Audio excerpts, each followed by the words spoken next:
Back pose. So, ayan, mapagpalang araw, mga kasaulo. Kumusta po kayo? Kumusta po ang lahat?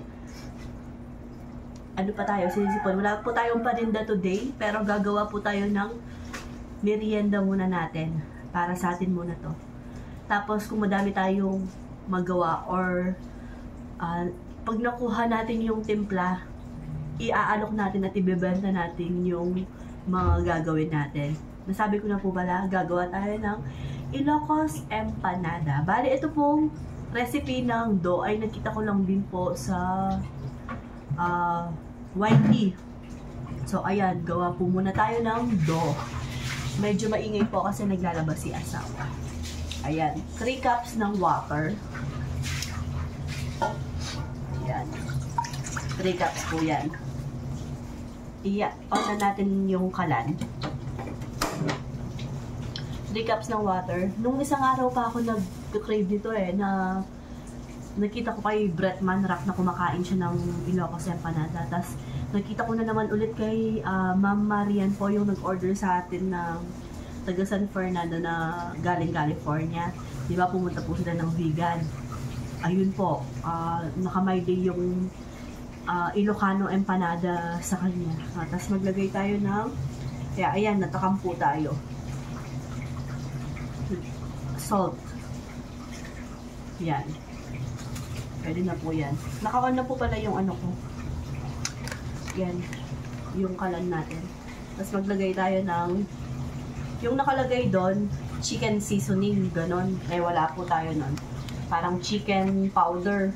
Wala po tayo. Kaya, inisa na lang po yung ilalagay natin. Tapos maglagay tayo ng achuete powder. Ibuhos po natin lahat yan. Tapos haluin natin para ma-dissolve. Rice flour po pala yung ginagamit na flour dito, no? Ayan. Ito siya.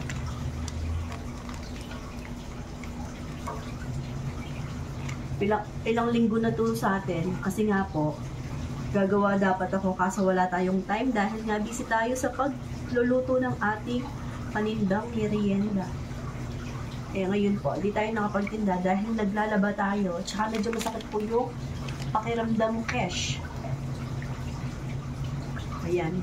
I-boil lang po natin siya ng super boil. Tapos balikan ko po kayo mamaya. I'm back!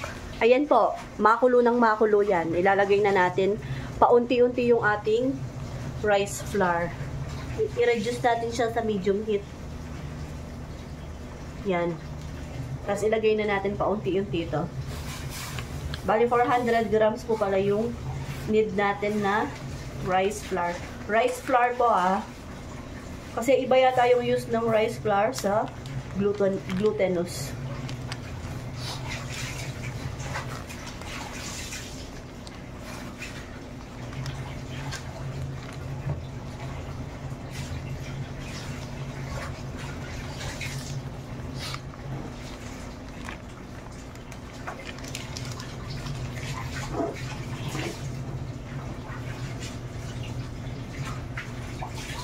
Tapos tanggalin na natin siya sa kalan. Ito yung paghalo natin.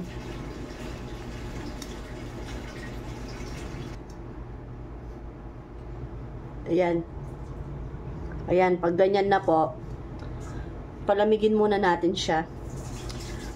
Tapos ined natin siya mamaya pag malamig na. Ayan. Malamig-lamig na siya. Pag kaya nyo na po siyang kalimutan. Ha? Charot! Pag kaya nyo na pong hawakan yan, i-ano na natin siya. Ined. Masa. Dalawang kamay na po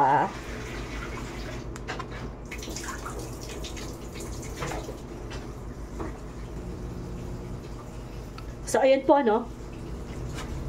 Yeah. Masayin pa natin siya.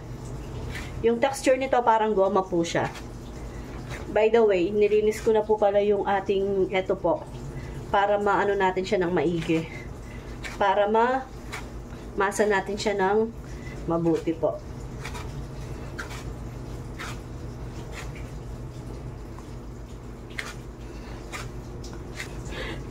Pag ganyang consistency na po siya, ayan, pwede na yan.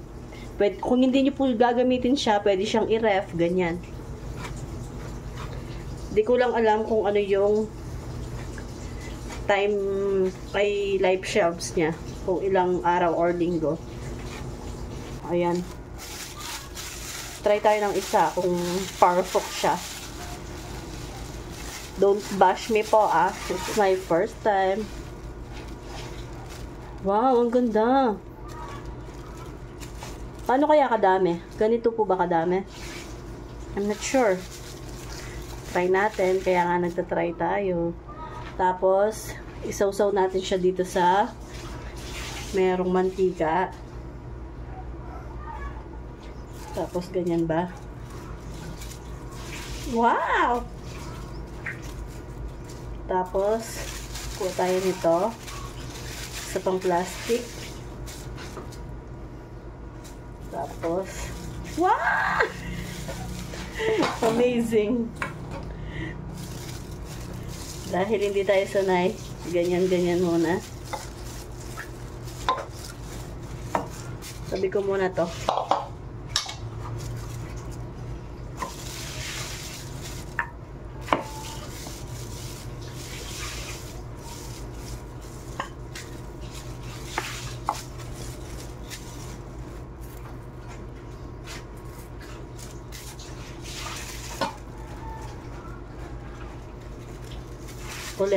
Ulit. Wow! Hindi siya napupunit.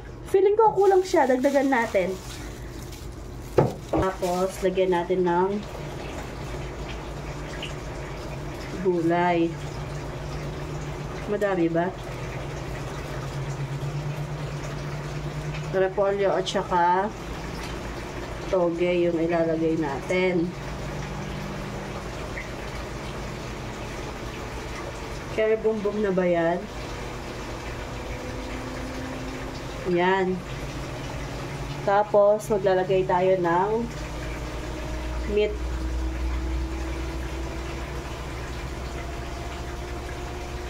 Bali, naggisa lang po pala ako ng meat. Ayan. Gisa lang. As in, gisa lang po. Tapos, timplahan nyo na lang siya. Kung ano po yung gusto nyong pampalasa. Yan, pwede na siguro yan.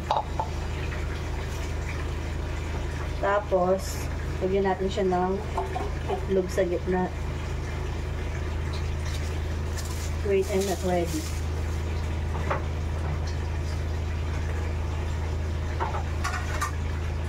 But parang ang dali lang sa kanilang gawin to.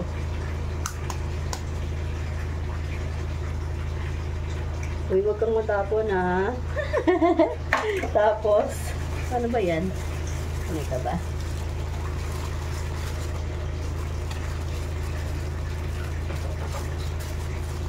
Uy!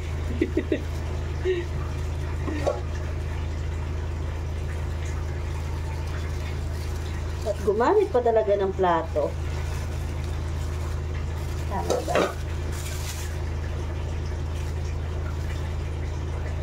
Uy, nawasak. Nawasak siya. Ayan po yung first try natin.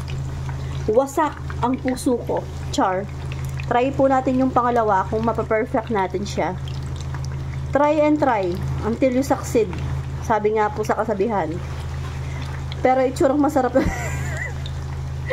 Ayan, try po natin yung isa.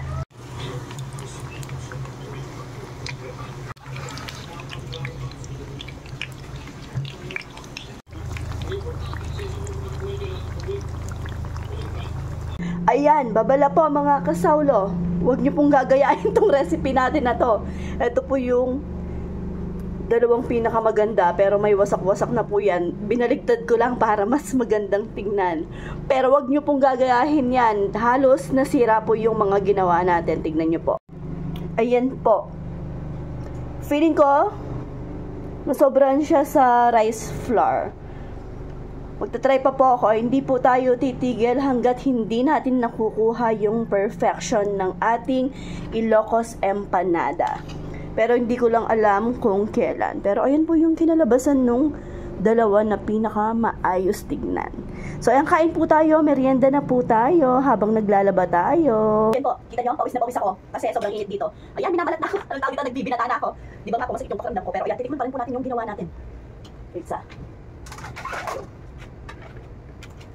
Tignan nyo po, oh. Mas mainit yung isa. Ito yung titikman natin. Tignan natin yung sa loob niya. Uy, kapali. Sarap pa mo nung ulit. Mainit pa. Uy. Tignan natin kung nakuha natin yung sa loob.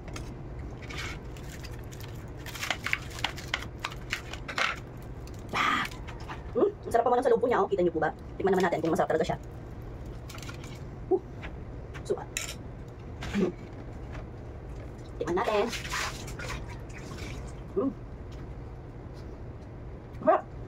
Masarap ang suka. Masarap naman po. Ladyak lang talaga yung doon natin. Nasisira siya, napupulit siya. Tingnan nyo, ang crunchy pa naman, ha. Masarap siya.